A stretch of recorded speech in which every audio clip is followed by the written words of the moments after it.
Il y a quelques années, il valait mieux poster une vidéo terroriste qui prêchait la guerre sainte, par exemple, que montrer un saint sur Facebook. Quand on regarde Twitter, on regarde Facebook, on regarde Instagram, enfin on regarde Meta, on s'aperçoit que malgré tout, ils ont une influence assez considérable sur la société dans laquelle on vit. Et ils ont leurs propres règles. Il y a quelques années, il valait mieux poster une vidéo terroriste qui prêchait la guerre sainte, par exemple, que montrer un saint. Donc ils ont leurs propres règles, finalement, qui s'imposent à des milliards de personnes, en passant par-dessus les lois des États, finalement, qui n'ont plus grande importance, donc ils sont plus puissants que les États. Oui, quelque part, ils ont des ambitions totalitaires aussi, on le voit avec Musk aujourd'hui, avec X, où ils ont envie de plus en plus de rentrer dans la vie privée des gens comme dans la vie publique. Et aujourd'hui, quand on est connecté, c'est un peu ce qui se passe, hein, puisque même nos échanges privés, quelque part, sont surveillés, sont sans doute espionnés, absorbés par tous ces...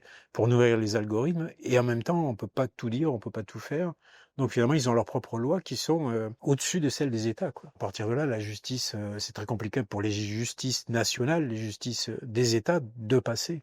Quand on a au-dessus des gens comme ça, qui s'affranchissent de toute forme de règles à part les leurs.